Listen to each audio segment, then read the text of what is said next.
What's up, man? It's your big brother K-Rino. Look, let's cut straight to it. A lot of times we hear these words swirling around, man. What's wrong with these young people out here, man? What's wrong? They crazy. They wild. They act like they ain't got no sense. They ain't nothing like we was when we was growing up. They ain't got no home training, no manners, And we hear this swirling around all the time, but we never like to address um, the root causes of it. And many times it's the descriptions that I just laid out are people's own children. And even if it's not your children, you're describing somebody else's child. So with that being said, we got to ask the question, why is it that the youth don't listen to us? Why is it that they don't take us seriously? Why is it that they just dismiss what we believe to be um, the right way? Well, it's a few things. It's not just one definitive thing, but there's a few things. Number one, man, when you're talking about just broken homes and broken families, we understand that the homes have been broken, the family structure has been broken. A lot of times our male figures are not present, due to systemic reasons, of course, but also due to just the lack of personal responsibility. So all of those things have to be taken into account.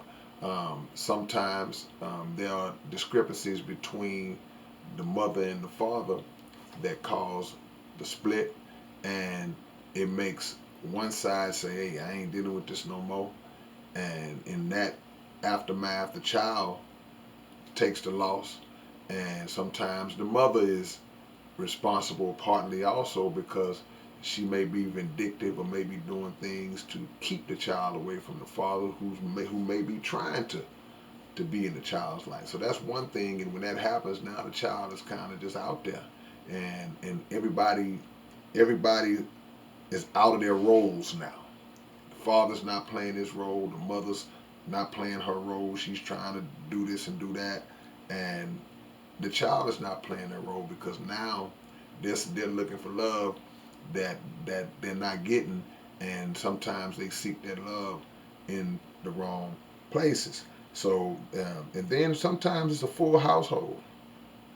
Everybody's there, mother, father, everybody, and there's still a void. There's still an empty space, and there's still a situation where the communication and the connection is not there because maybe the parents are not spending the time to communicate and kind of get a read and a feel on what the child is going through, and not paying attention to what the child is into, the things that they're listening to, doing, seeing, the people they hanging around, and before you know it, it's real easy to lose them. And when you look at how things used to be, those people who kind of aided and assisted the parents in the raising of the child, when you talk about that village raising a child thing, it was usually the church. It was usually the pastor. It was usually somebody in the hood. Some big brother, some big sister who took on those responsibilities. It was the coach of the football team, or the basketball team. Just different. They had those different figures that would step in and either assist what's already in place or fill voids that were in place. And a lot of times we don't see that anymore. And then these youngsters have lost faith in those people like the preachers and people of those titles because they've been lied to and deceived and let down and disappointed too much by some of those same people. So it's now it's like, man, I ain't trying to hear that. I ain't trying to hear nothing you saying. That's why the churches are empty. I ain't trying to hear nothing you saying because you haven't showed me the example. And don't get me wrong, I'm not talking about every preacher, every minister, every leader. I'm not talking about them because there's still a lot of great men and women who are out here taking up that slack. Don't get it twisted. It's a lot of them, but it's not enough.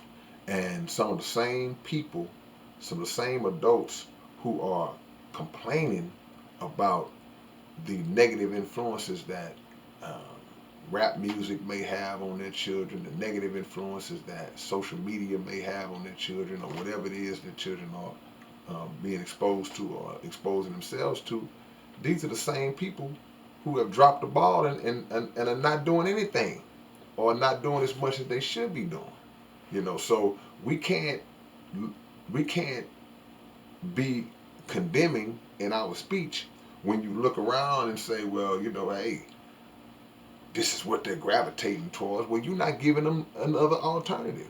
You're not giving them nothing to say. Well, you know what? Instead of me going out and hanging out and running the streets tonight or being defiant or rebellious, I got good parents who's showing me this love, who are looking out for me, communicating with me, you know, and want to spend time with me. That's what I'm gonna do. A lot of our actions are lash outs. You know, I'm doing this to bring attention to myself because this is not happening or that's not happening, and that's something that we got to be aware of as we move forward. We've turned our back in a lot of cases. We've turned our back, man, and that trust is gone, and the disappointment is so heavy. Now we see situations where, man, it's reflective in these streets. The result is reflective in these streets. And so you see young people out here fighting and shooting and killing each other, man, just the with no sense of remorse or no sense of uh, compassion or feeling about what they did, because they've become numb, to the lack, because of the lack of love that they've experienced. Now, are you going to have children who are given every opportunity, or who are raised properly, who are taught properly, and still rebel? Yeah, of course you are. But you can control what you can control. We're in that era now where we scared to say something to them. We scared to say something to them. And everything you say to them don't necessarily have to be something to tell them how stupid or dumb and wild and ignorant they are. Sometimes you don't have to speak with words. Sometimes you got to just show them. Let them see an example of what it's supposed to look like, and you'll get some.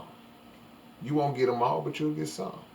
So keep that in mind while you're wondering why your 15-year-old is talking crazy to you now, and keep that in mind when you're wondering why your 12-year-old is in the gang, and why your 13-year-old daughter is starting to